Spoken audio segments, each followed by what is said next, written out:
우리 연세가 지긋하신 두 분께서 우리 함께 신앙을 하시면서 또 아름다운 찬양 드리는 모습 너무 아름답죠? 네, 우리 하나님께서 기뻐 받으실 줄 믿습니다. 오늘 말씀의 제목은 우리 세천사의 기별을 계속 연결해서 우리 하나님의 계명을 지키는 자라고 하는 제목으로 함께 말씀 나누겠습니다. 자, 우리 세천사의 기별을 우리가 교과 시간에도 공부하고 있고요. 또 지난 시간에도 우리 세천사의 기별을 나누었는데 우리 세천사의 기별이 목적이 무엇이냐? 우리가 세천사의 기별을 전하고 또 그것을 우리가 경험해야 하는 이유는 우리가 하나님의 계명과 예수 믿음을 온전하게 지키는 한 백성을 준비시키는 것입니다. 그러니까 우리가 이 시대에 구원을 얻는 그 경험 가운데 들어가기 위해서는 우리가 두 가지를 지켜야 되는데요. 하나님의 계명과 예수 믿음을 지켜야 되는데 어떻게 지켜야 되는가 하면 완전하게 지켜야 됩니다. 부담스러우신가요? 그래서 계시록 14장 12절 세천사의 기별의 결론이 뭐냐 하면 성도들의 인내가 여기 있나니 저희는 하나님의 계명과 예수 믿음을 지키는 자다, 이렇게 결론을 내리고 있습니다. 자, 이 말씀을 딱 들으면 내가 율법을 잘 지켜야 되겠구나, 혹은 야, 어떻게 계명을 그렇게 온전히 지켜, 부담스럽다. 그 다음에 나는 계명을 잘 지켰다고 생각하는데, 이렇게 생각하는 분들은 율법주의자예요. 이 생각의 근본은 누가 지킨다고 생각하는 거예요? 내가 지킨다고 생각해요. 그건 율법주의예요. 그 다음에 이렇게 생각하는 분들이 있어요. 계명을 어떻게 완전하게 지킬 수 있어? 우리는 뭘로 구원받아? 은혜로 구원받는 거지 우리는 계명을 지킬 수 없어. 율법은 어차피 지킬 수 없는 거야 라고 하는 이 말은 맞는 말이기도 하고 틀린 말이기도 해요. 이런 분들은 이걸 틀리게 말하는 사람은 자유주의자예요. 우리 율법 지킬 수 없어. 그러니까 그냥 대충 살아. 그거 어떻게 다 지켜. 은혜로 구원받지. 이러면서 대충 사는 분은 자유주의자예요. 이런 분들은 구원 얻기가 어렵습니다. 자, 왜 이런 분들이 자유주의자인가 하면, 자, 사단은 사람이 하나님의 계명을 지킬 수 없다고 주장한다. 우리 자신의 힘으로는 계명을 지킬 수 없는 것이 사실이다. 그러니까 좀 전에 그 말은 맞는 말이죠. 한편으로. 그러나 그리스도께서 사람의 형상을 취하시고 이 땅에 오셔서 당신의 완전한 순종을 통해서 신성과 인성이 연합될 때 하나님의 모든 법도를 지킬 수 있다는 것을 뭐 하셨대요? 증명하셨대요. 그러면 우리도 신성과 인성이 연합되면 우리도 계명을 지킬 수 있다는 것입니다. 그래서 율법주의자는 스스로의 힘과 능력으로 율법을 잘 지켜서 의에 이르려고 하는 사람을 율법주의자라 그래요. 이게 가능해요? 불가능해요? 내 스스로의 힘으로 하는 게 가능해요? 불가능해요? 불가능해요. 그게 불가능한 것을 시도하는 거예요. 자, 그러면 율법을 안 지켜도 하늘에 가나요? 아니죠. 우리 계시록 22장 14절 주의 말씀에 보면 만약 그들이 땅에서 알면서도 그분의 율법을 멸시하고 짓밟으면 하나님은 그들을 하늘에 데려가지 않는데요. 그 하늘에 가서도 율법을 또 보매. 그러면 예수님이 또 죽으셔야 돼. 그죠? 그래서 우리가 구원받은 사람들이 이제 이 세상 역사가 끝나고 이게 다 정리가 되면 하늘에 가서는 율법을 범하는 일이 앞으로 영원토록 없어요. 두 번 다시 없습니다. 자, 하나님의 계명을 지키는 자들은 누구나 다 도성의 문을 통하여 들어갈 것이며 생명나무에 나갈 권세를 갖게 될 것이다. 초기 문집에 있는 말씀인데요. 하늘 예루살렘 성문을 여러분 들어가고 싶죠? 그러면 뭐 지켜야 돼요? 계명 지켜야 돼요. 정오의 태양빛보다 더 밝게 빛나는 용모를 지니신 사랑스러운 예수님과 영원히 함께 살게 될 것이다. 구원받은 사람들은 뭘 아는가 하면 예수님과 함께 영원히 살게 되는 게 그게 얼마나 행복하고 좋은지 그걸 경험으로 아는 사람들이 구원받은 사람들이에요. 구원은 하늘에 가서 구원받는 게 아니라 구원은 어디서 경험하는 거예요? 먼저 이 땅에서 그걸 경험하는 게 그게 구원을 경험하는 거예요. 실물교훈에 보면 그런데 예수님이 바로 구원 문제가 하나님의 계명을 지키는 여부에 달렸다라고 말씀하셨대요. 그럼 여러분 계명 지키시나요?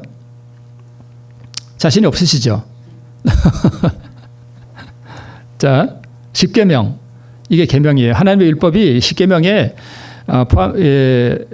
십계명으로 나타나셨는데 이 십계명은 그 사상과 그 개념의 깊이가 엄청나게 높고 넓고 깊어요.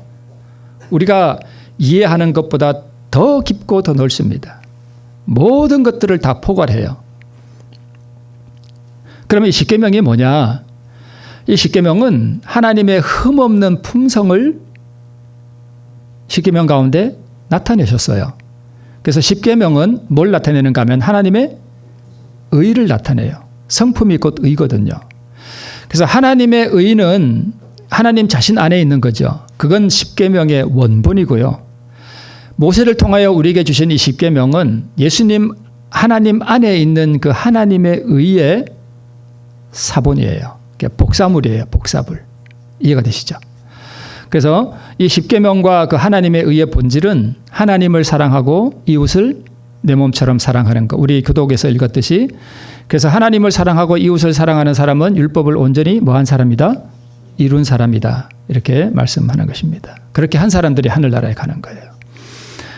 그래서 예수님도 마가복음 12장 31절에 계명은 두 가지다. 결국 하나님 사랑하고 이웃을 내 몸처럼 사랑하는 것이다.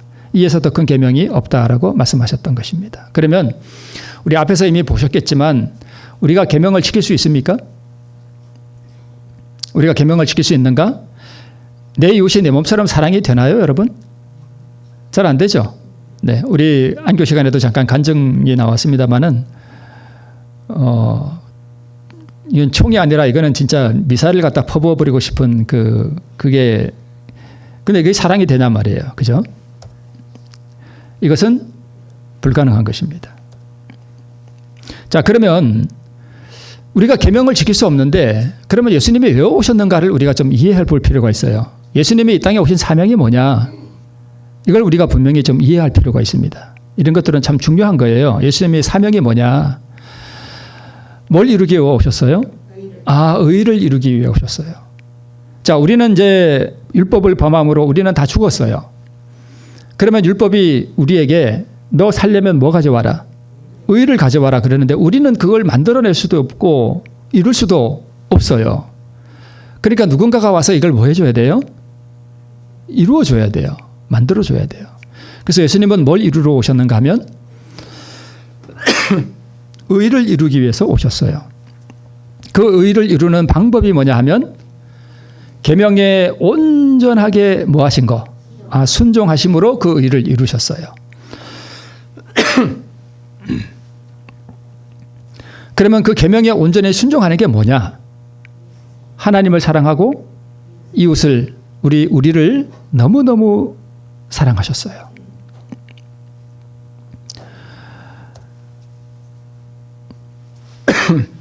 그리고 하나님을 사랑하고 이웃을 사랑하는 그분의 사랑을 그렇게 온전하게 그 계명에 순종함으로 그 의를 이루셨는데 이 의를 우리에게 주셔야 되잖아요. 그죠? 그럼 내놓으셔야 되잖아요. 그거. 그 의가 생명이잖아요. 어떻게 하심으로 그걸 내놓으셨어요? 죽으심으로. 오늘 교과에도 나왔죠. 창조주가 십자가에 달리심으로 그것을 우리에게 주시는 것입니다. 이게 그리스도의 사명이에요. 그러면 예수님께서 왜 이렇게 하러 오셨는가? 율법이 요구하는 의가 내게 없고 나는 이 의를 이룰 수도 없기 때문에 즉 우리는 계명을 지킬 수 없기 때문에 예수님이 오셨어요. 그래서 이 부분은 중요해요. 자, 예수님이 오셔서 의를 이루셨는데 누구를 위하여? 나를 위하여. 나는 율법을 지킬 수 없으니까 예수님이 나 대신에 율법을 지켜주시러 오셨어요. 이 개념이 상당히 중요합니다.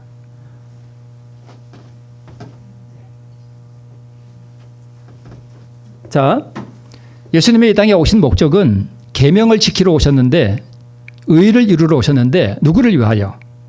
나를 위하여. 나는 지킬 수 없으니까 나 대신에 율법을 지켜주시러 오셨고 그 의를 이루셨어요. 그리고 그 의를 원하는 자에게 뭘로 주신대요? 선물로 주셔요. 제가 계속 이런 개념을 반복합니다. 원하는 자에게 선물로 주셔요. 이 의를 받으면 뭐가 돼요? 의인이 돼요. 자, 의가 내 안에 들어왔어. 그러면 내가 뭐가 돼요? 의인이 되는 거죠. 그죠? 이 의가 자연스럽게 밖으로 흘러나가는 것을 뭐라고 표현한대요? 계명을 지킨다라고 표현해요.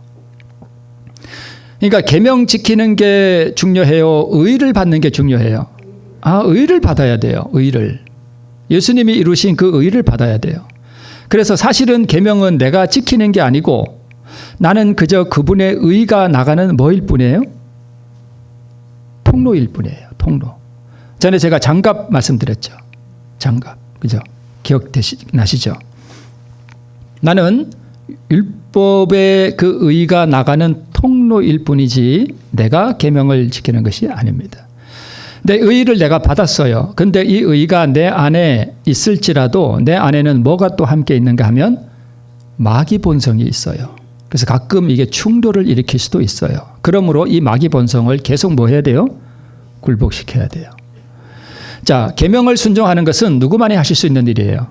하나님만이 하시는 거예요. 여러분 이 개념을 잘 이해하셔야 됩니다. 계명은 누구만이 지킬 수 있다고요? 이거 하나님만 하시는 거예요. 왜 이게 하나님만이 계명을 지킬 수 있을까요? 왜 그럴까요? 그 이유를 혹시 아시나요? 계명이 누구에게서 나온 거예요? 하나님에게서 나왔어요. 다른 말로 신에게서 나왔어요. 그러면 영원히 무한하시고 전능하신 분의 그 안에서 그분과 동일한 품성이 밖으로 표현되어 나왔는데, 그러면 영원하신 하나님, 무한하신 하나님에게서 나온 것은 누구만이 지킬 수 있어요? 하나님만 하실 수 있어요. 이거 분명히 이해하셔야 됩니다. 계명은 누구만이 지킬 수 있다고요? 하나님만 지킬 수 있어요. 그래서 우리가 뭘 받아야 되는 거예요? 성령 받아야 되는 거예요. 성령. 자, 피조물이 하나님의 계명을 지킬 수 있다고 하는 것은 그 피조물 안에 뭐가 거하기 때문에? 하나님의 영이 거하기 때문에 가능한 거예요. 하나님만이 지킬 수 있는 계명이죠. 그러면 하나님만이 지킬 수 있는 그 계명을 지키려면 누가 내 안에 들어와야 돼요? 하나님이 들어오셔야 돼요. 아담은 창조함을 받을 때 이 아담 안에 뭘 하나님께서 넣어주셨는가 하면 그분의 성품, 그분의 영을 넣어주셨어요. 그런데 선악과를 딱 먹는 순간 그 영이 빠져나갔어요. 그러면 계명 지킬 수 있어요? 없어요? 못 지켜요. 그래서 여러분 성령 받기를 간절히 구하시고 성령을 정말 간절하게 구하셔야 돼요. 성령께서 역사하지 않으면 우리 회개도 할 수 없고 믿음도 가질 수 없고 그 무엇도 우리가 할 수 없습니다. 자, 아담이 타락하고 하나님의 영이 떠나고 사단의 영이 아담 안에 들어왔기 때문에 뭐가 왔어요? 사망이 왔고, 그래서 아담과 모든 인류는 그 이후부터 자기 힘으로 계명을 지킬 수 없게 된 거예요. 이해가 되시죠? 계명은 누구만 지킬 수 있다고요? 하나님만 지킬 수 있는 거예요. 내가 계명을 진짜 내가 계명을 지켰다 하는 이야기는 내 안에 누가 들어오셨다는 얘기예요? 하나님이 들어오셨다는 얘기예요. 그러니까 하나님이 내 안에서 그분의 계명을 지키는 거예요. 이렇게 우리가 이해하시면 되겠습니다. 자, 율법이 요구하는 의를 내가 이룰 수 있다면 나는 살 수 있죠. 왜요? 의만 있으면 사니까. 그것을 이루면 율법이 나를 의롭다고 선언하기 때문에 우리는 죽음의 정죄에서 벗어날 수 있습니다. 그래서 성령께서 내게 능력 주셔서 내가 율법을 지킬 수 있다면 예수님께서 굳이 이 땅에 오셔서 의를 이루실 필요가 없어요. 그냥 성령 주시면 돼요. 그죠? 그렇죠. 십자가에서 희생하실 이유도 없어요. 그래서 우리가 율법을 지키는 것은 성령이 내 안에 오셔서 그분이 그냥 율법을 지키는 게 아니고 성령은 내 안에 오셔서 내가 참으로 죄인 되었다고 하는 사실을 깊이 깨닫게 하시고 절망하게 하시고 그리스도의 그 이루신 의가 없다면 나는 영원한 사망을 당할 수밖에 없다는 사실을 깊이 깨닫게 하시고 우리로 하여금 그 의를 사모하게 하고 그 의를 받을 수 있도록 우리를 예수님께로 인도하시는 분이 성령 하나님이세요. 그렇게 안 하면 우리는 그 무엇도 할 수가 없습니다. 여러분 안식일 지킬 수 있습니까? 이렇게 물어보시면 여러분 속으로 안식일 지킬 수 있지? 이렇게 대답하시죠. 제가 방금 말씀드렸죠. 계명은 누구만 지킬 수 있다고요? 하나님만 지킬 수 있어요. 안식일은 누구만이 지킬 수 있는 거예요?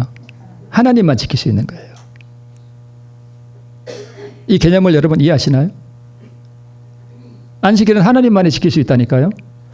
그런데 하나님께서 출애굽했을 때 이스라엘 백성들에게 뭘 지키라고 말씀하셨어요? 안식일 지키라고 말씀하셨어요. 안식일은 누구만 지킬 수 있는데 하나님만 지킬 수 있는데 우리 보고 지키래요. 그게 무슨 뜻일까요? 자, 어떤 사람이 이제 생일이 5월 13일이라고 합시다. 오늘이 5월 13일이죠. 오늘이 이제 예를 들어서 내 생일이야. 그러면 오늘이 내 생일이라는 의미는 탄생의 기념일이죠. 내가 오늘 태어난 기념일이죠. 그러면 5월 13일이 내 탄생의 기념일이 되기 위해서는 아주 중요한 조건 하나를 만족시켜야 돼요. 그 조건이 뭘까요?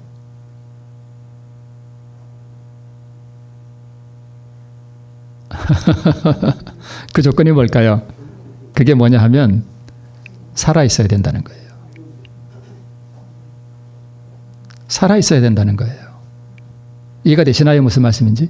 네, 살아있어야 돼요. 그래서 하나님께서 출애굽기 20장에 보면 내가 천지를 창조했다. 그래서 안식일을 너에게 주어서 기념일이 되게 했다. 이렇게 말씀하셨죠. 그러면 안식일은 우리의 뭐예요? 생일이에요. 안식일이 사실 우리 생일이에요. 맞아요? 맞아요. 안식일이 우리 생일이라고요. 그래서 창조의 기념일이잖아요. 내가 창조됐다는 얘기는 하나님께로부터 내가 뭐 받았다는 얘기예요? 생명 받았다는 얘기예요. 그래서 안식일은 우리의 생일이에요. 그러면 이 안식일이 우리의 창조의 기념일이 되기 위해서는 아주 중요한 조건 하나를 우리가 만족시켜야 돼요. 그게 뭘까요? 생명이에요. 생명이 있어야 돼요. 내가 살아 있어야 돼요. 이해가 되시나요? 네. 그런데 하나님 입장에서 아담을 창조하시고 안식일을 창조의 기념일이다. 우리 기념하자 그랬는데 아담이 선악과 먹고 뭐 했어요? 죽었어요. 아담이 죽는 순간 안식일은 의미가 있습니까? 없습니까? 없어요. 안식일은 깨진 안식일이에요. 오늘이 5월 13일인데 생일인 5월 13일이 생일인 내 자식이 하나 있었는데 이 아이가 그만 죽어버렸어.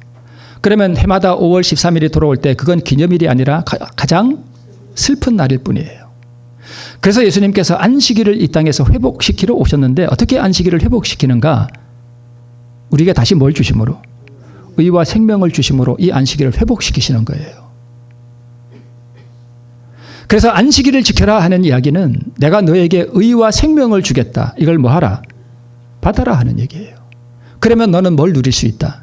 안식을 다시 누릴 수 있다. 그거예요. 아담은 선악과 먹고 그날 죽었어요. 먹는 그날 죽은 거예요. 930년 후에 죽은 게 절대 아니에요. 그거는 그냥 이 몸이 죽은 거지. 아담에게 하나님께서 넣어주셨던 그 하나님의 영이 그 의가 빠져나가는 순간 아담은 뭐 한 거예요? 이미 죽은 거예요. 그래서 이제 제가 태어났어요. 아담 안에서. 그런데 나는 뭐 한 채로 태어났어요?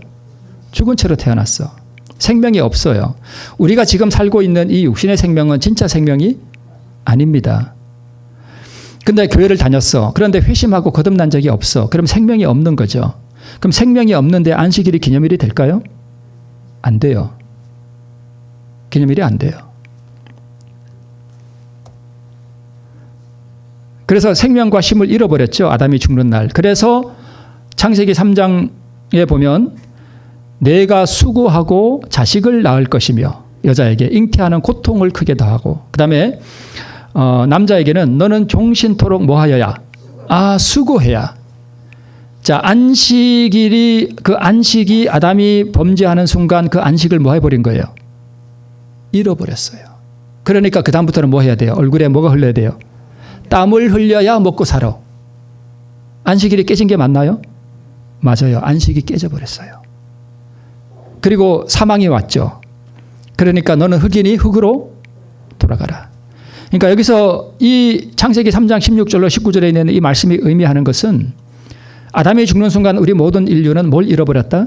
안식일을 잃어버렸다. 안식을 잃어버렸다. 그 다음에 또 하나 생명을 잃어버렸다. 그거예요.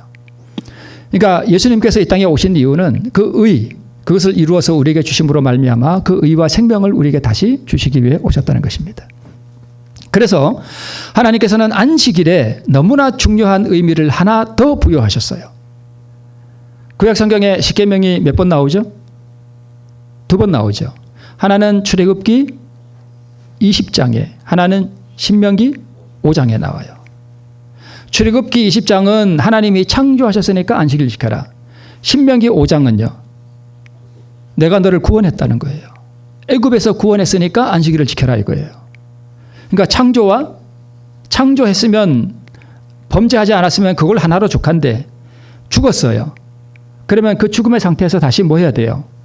구해내야 돼요. 즉 생명을 다시 주어야 되는 거예요. 그죠? 그래서 안식일의 이 의미를 하나님께서 하나 더 주신 것입니다. 그래서 출애굽기 20장의 안식일은 창조의 기념일이었고 근데 이것이 죽음으로 끝나버렸고요. 이 창조의 기념일이 깨져버렸고요. 그 의미를 다 상실해버렸어요. 죽었기 때문에. 생일이 의미가 없는 거예요. 그래서 신명기 5장에서 다시 이 생명을 잃어버리고 의를 잃어버리고 안식을 잃어버린 이 인간들을 구원함으로 말미암은 그 구원의 기념일이 되도록 하나님께서 의미를 하나 더 주셨다는 것입니다. 그래서 생명을 다시 주면 죽음에서 부활하죠. 그래서 부활의 기념일이에요. 우리 많은 개신교인들이요. 부활의 기념일이 일요일이라 그러는데 천만의 말씀이에요.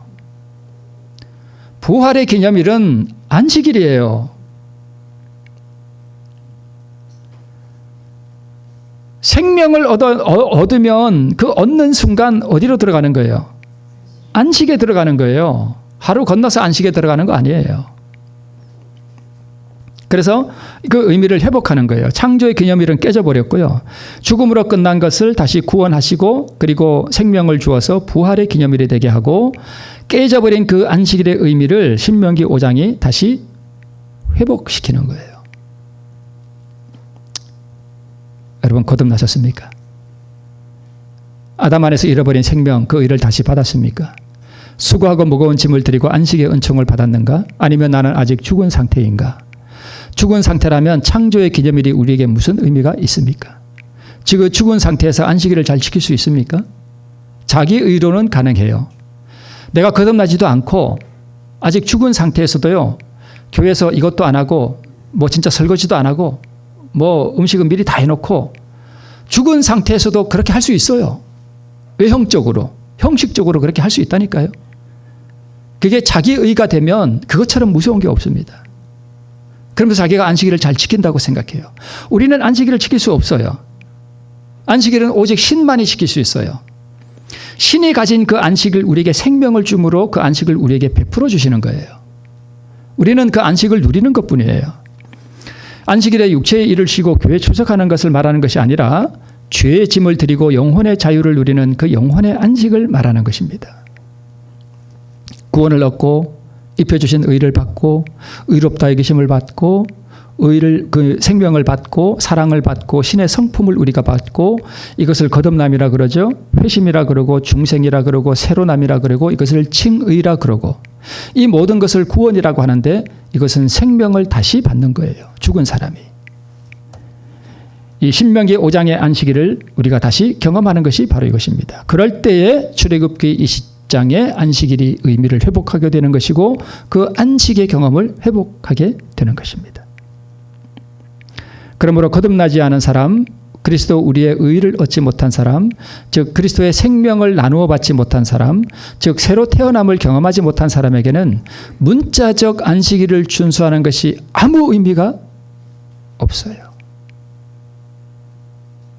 내가 죽은 상태에서 하는 모든 것이 다 죽은 형식일 뿐이에요.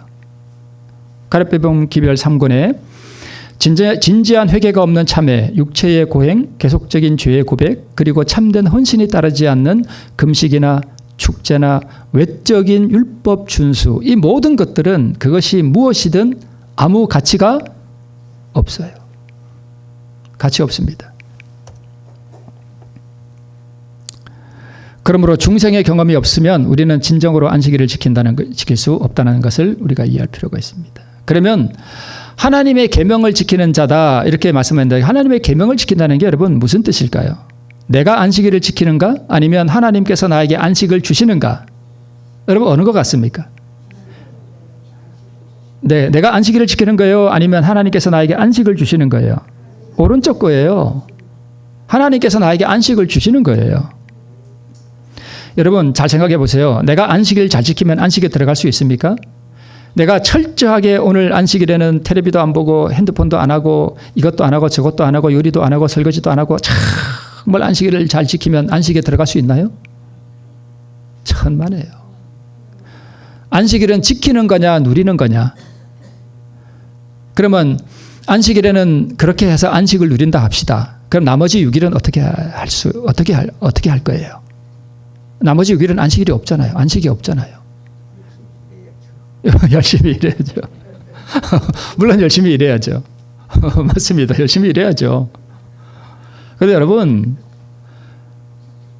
안식일은 우리 정확하게 좀 개념을 잡아야 돼요. 안식일은 일주일에 하루 안식일만 지키는 게 아니에요.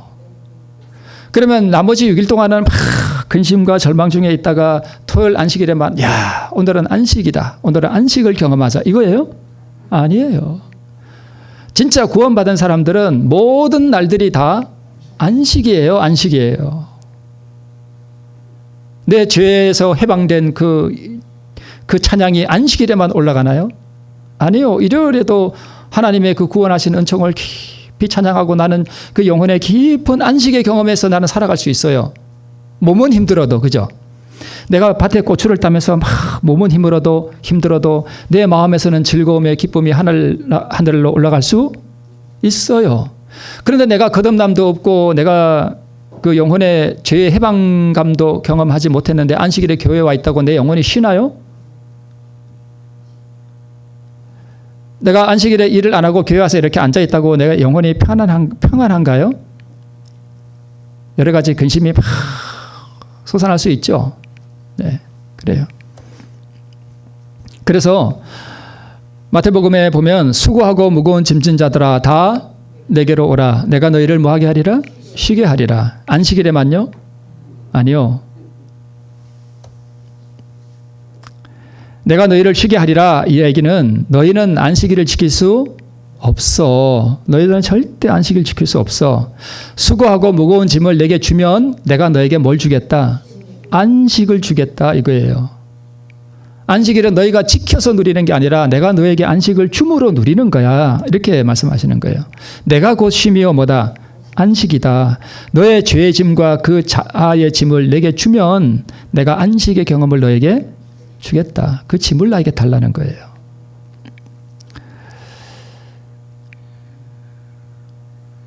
삶의 무거운 짐을 많이 지고 있는 사람이 구원 얻기가 더 쉽습니다. 시련과 고난이 여러분 삶 가운데 있습니까? 시련과 고난과 실패와 절망의 그늘에 있는 사람이 구원 얻기가 더 쉽습니다. 사망의 그늘에 덮여온 사람이 구원 얻기가 더 쉽습니다. 신약 성경에 예수님께 나와서 구원 얻은 사람들, 구약 성경에 나아만 같이 이 구원을 얻은 사람들의 그 면면을 한번 살펴보세요. 삶에 무거운 짐이 있던 사람들이죠. 많은 내가 헌신을 하고 음식 개혁도 하고 안식일 개혁도 하고 계명 준수에 열심인 사람은 더욱 조심해야 됩니다. 그리스도의 의를 통하지 않고 자기 의로 하는 경우가 상당히 많아요. 가장 뚫기 어려운 자기 의의 갑주에 쌓인 사람처럼 절망적인 사람이 없습니다. 이거 깨버려야 돼요. 우리가 계명을 지킬 수 없다는 사실을 뼈저리게 알아야 돼요. 오직 그리스도의 의만이 나에게 모든 것이라고 하는 것을 뼈저리게 느껴야 돼요. 그래서 가랴법은 기별 1권에 보면 그리스도가 없이 인간이 할 수 있는 모든 것은 이기심으로 부패해진 것과 죄뿐이다. 내가 오늘 선한 일로 남에게 뭘 이렇게 베풀어도요, 이기심으로 그렇게 할 수 있다니까요. 내가 안식일을 지키는가? 하나님께서 나에게 안식을 주시는가? 이걸 조금 바꿔보면 내가 계명을 지키는가? 아니면 예수께서 완전하게 계명을 지키신 그 순종을 나에게 전가시켜 주시는가? 어느 게 맞는 것 같아요? 이제 답을 아시겠죠? 네, 오른쪽 거의 답이에요. 내가 계명 지키는 게 아니라 내가 계명 지킬 수 있으면 예수님께서 오실 필요 없죠. 예수께서 완전하게 계명을 지키신 그 순종을 나의 순종으로 전가시켜 주시는 거예요. 제가 일부러 영어까지 넣어놨습니다. 영어 되시는 분은 좀 보시라고. 죄인이 그리스도를 믿는 그 순간 그는 하나님 앞에 정죄받지 않는 자로 선다. 왜냐하면 그리스도의 의가 누구 것이요? 아, 이제 내 것이 됐어. 그리고 그리스도의 완전한 순종이 나에게 뭐 되기 때문에? 전가되기 때문이다. 라고 우리 그리스도인 교육의 기초 429쪽에 말씀하고 있습니다. 자, 여러분, 오늘 내가 부부싸움을 했어. 아니, 이것보다 오늘 우리 간증 시간에 참 재밌는 게 나와가지고 자, 내 이웃이 정말 나를 힘들게 해. 정말 미사일로 쏴버리고 싶고 막 폭발시켜버리고 싶어. 막 끌어올라. 이게 마귀 마음이죠. 내 안에 아담으로부터 물려받은 그 마귀 마음이에요. 근데 이것을 정말 하나님 앞에 참 어려운 투쟁과 그 고뇌를 통해서 하나님 앞에 이걸 포기하는 정말 죽음과 같은 어려운 투쟁을 통해서 이걸 포기했어요. 그러면서 우리 김정희 집사님이 이렇게 기도했다고 합시다. 하나님, 나에게 정말 미사일로 정말 폭파시켜버리고 싶은 저 사람을 내가 사랑할 수 있게 주님, 그 의를 나에게 주시옵소서. 우리 집사님 그렇게 하셨을 거예요. 그냥 자아 포기만 해서는 안 되고요. 그 의를 여러분 진짜 구하셔야 돼요. 그 의에 대한 필요성을 깊이 절감하셔야 돼요. 그 의를 나에게 주셔서 내가 저 사람을 사랑할 수 있게 주님 도와주십시오. 자, 그렇게 해서 내가 내 마음에 일어나는 그것을 주님께 드리고 하나님께서 나에게 주신 그 의가 내 안에 들어왔다고 합시다. 그러면 어떤 현상이 일어나는가 하면 그 사람을 향한 미움이 사라져요. 없어져요. 더 이상 밉지가 않아요. 그리고 그 사람이 불쌍해져요. 그리고 그 사람을 향해서 이렇게 사랑이 잔잔하게 흘러가는 걸 느낄 수 있어요. 뭐가 흘러간다고요? 사랑이 흘러가요. 자, 그러면 봅시다.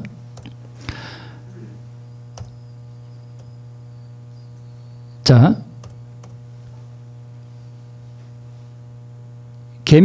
의는 계명에 순종하는 거죠.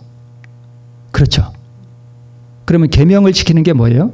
하나님 사랑, 이웃 사랑이죠. 자, 근데 내 자아를 주님께 드리고 그 의를 구했더니 하나님께서 그 기도에 응답해 주셔서 내 마음에 평화와 잔잔한 이 기쁨을 주시고 그 사람을 향한 사랑이 이렇게 흘러나간 걸 내가 느꼈어요. 자, 지금 내게서 뭐가 흘러나간다고요? 사랑이 흘러나가죠. 그게 뭐예요? 의죠. 그게 계명을 지키는 거죠.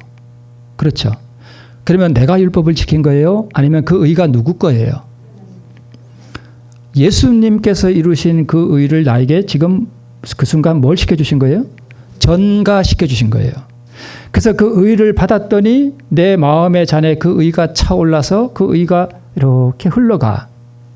그런 거죠. 그런 거죠. 그러면 내가 율법 지킨 거예요? 아니면 그리스도의 완전한 순종의 의를 나에게 전가시켜 주신 거예요? 전가시켜 주신 것이죠. 그러면 내 안에서 나간 사랑은 누구의 사랑이에요? 누구의 의예요? 예수님의 의예요. 그렇죠. 예수님의 의예요.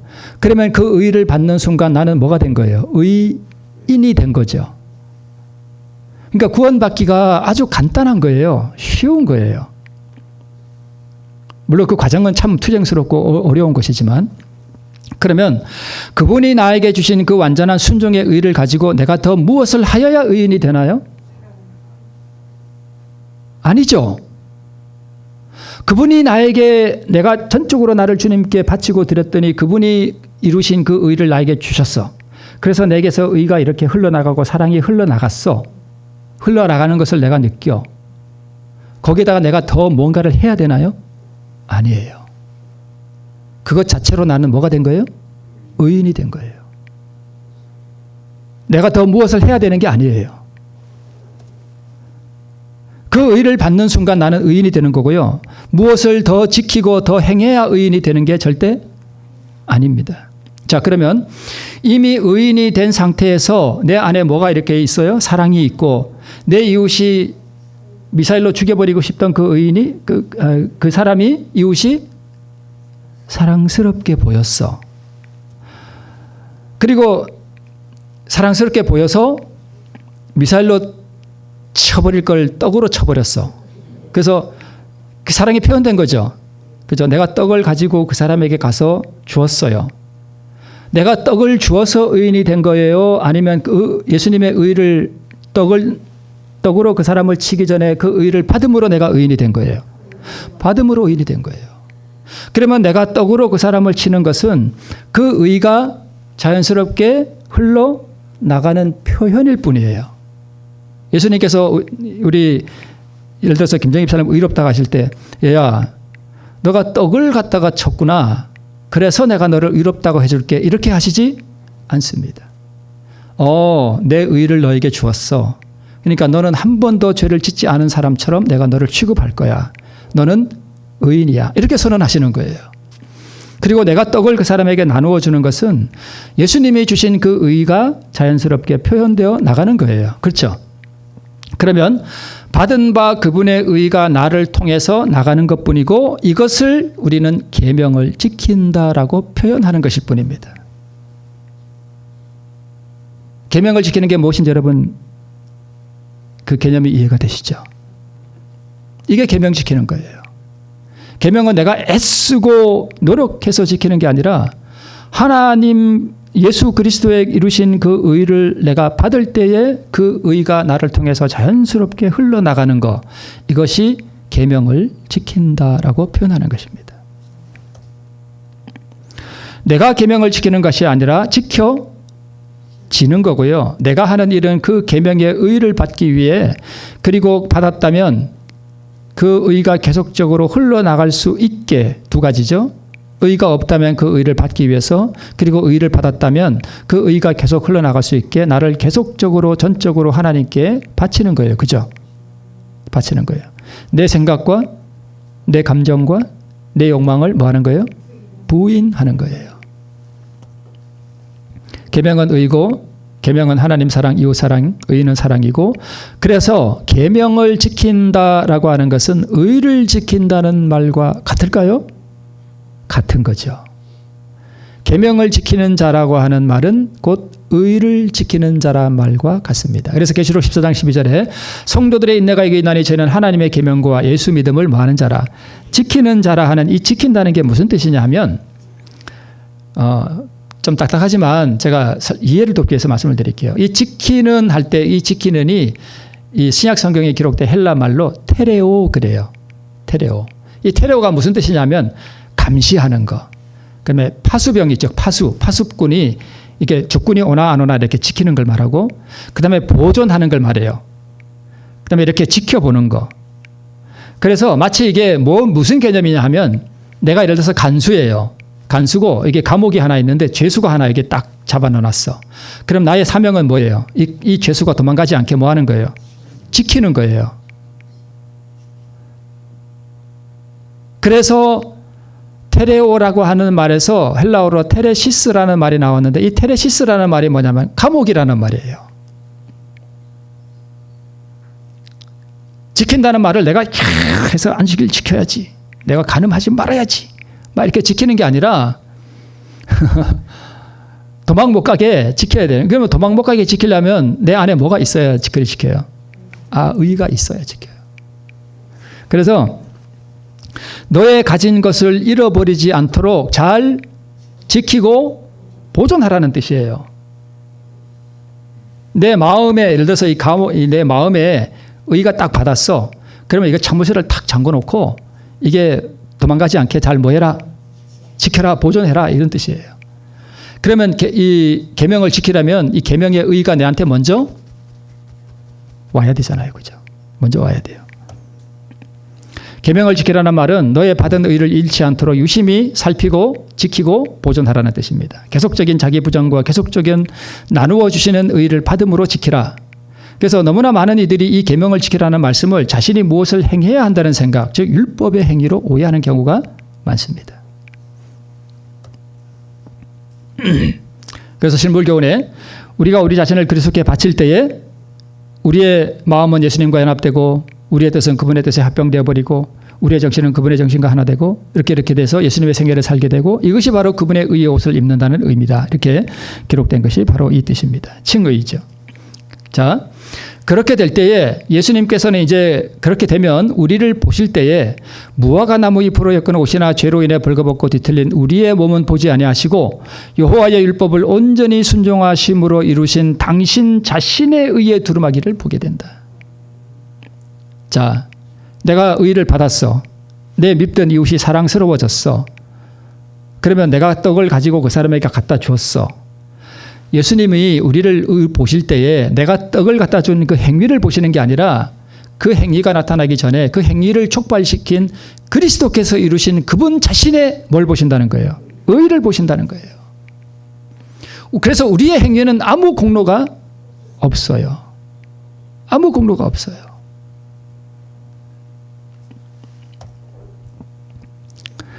우리가 스스로 계명을 지킬 힘이 없다는 것을 가슴이 시리고 아프도록 우리는 느껴야 됩니다. 그래서 율법주의적으로 계명을 지키려고 많이 노력해봤던 사람이 해보니까 안 되더라. 그래서 그런 사람들이 오히려 이것을 더 알기가 쉽습니다. 그래서 한 사람의 순종하심으로 많은 사람이 의인이 된다. 여러분, 우리가 의인이 되는 게 내가 순종해서 의인이 되는 게 아니라 한 사람이 누구예요, 여기서? 예수님이에요. 예수님의 순종하심으로 이루신 그 의를 받음으로 많은 사람이 의롭게 된다. 그 이야기입니다.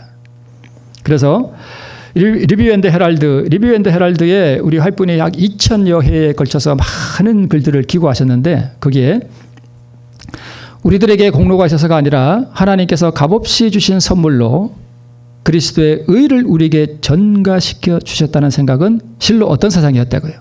정말 보배로운 사상이었다고요.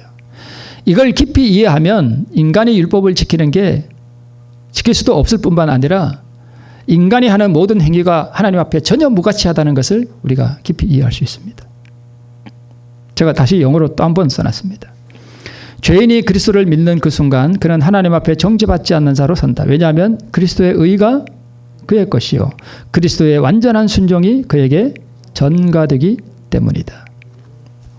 그리스도인 교육의 기초 429쪽에 있는 말씀입니다. 자, 여러분, 계명을 지킨다는 게 무슨 뜻인지 여러분 이해가 되시죠? 우리는 계명을 지킬 수 없습니다. 계명은 누구만이 지킬 수 있는 거라고요? 하나님만이 지킬 수 있는 게 계명이에요.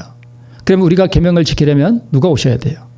성령께서 우리에게 오셔서 그분이 나를 수술을 하셔서 내 가슴을 열고 내 안에다가 예수님이 이루신 그 의를 딱 집어넣어 주시는 분이 성령 하나님이세요. 내가 뭐만 하면, 허락만 하면. 우리 아침에 간증하신 우리 집사님의 가슴 속에서 올라왔던 그 생각은 누구의 생각일까요? 성령 하나님의 생각이죠. 그렇죠. 성령 하나님의 생각이죠. 자, 우리 마지막 컷입니다. 여러분, 계명을 지키고 있습니까? 만약 내가 계명을 지키고 있다면 하늘에서 잔잔하게 내려오는 내게 뭘 느낄 수 있는가 하면 평화가 있습니다. 평화가 있어요. 더 이상 미움 때문에 막 속 끓고 근심하고 그러지 않습니다. 모든 것을 하나님께 맡기고 나는 나를 내려놨기 때문에 누가 나를 좀 서운하게 해도 그런 것 때문에 내가 괜히 막 이렇게 속이 끓고 그러지 않아요. 누가 좀 나를 무시해도 그런 것이 나를 힘들게 하지 않습니다. 왜요? 나를 이미 뭐 했기 때문에? 버렸기 때문에. 누가 내 자존심을 좀 밟아도 그런 거 가지고 내가 막 그렇게 하지 않습니다.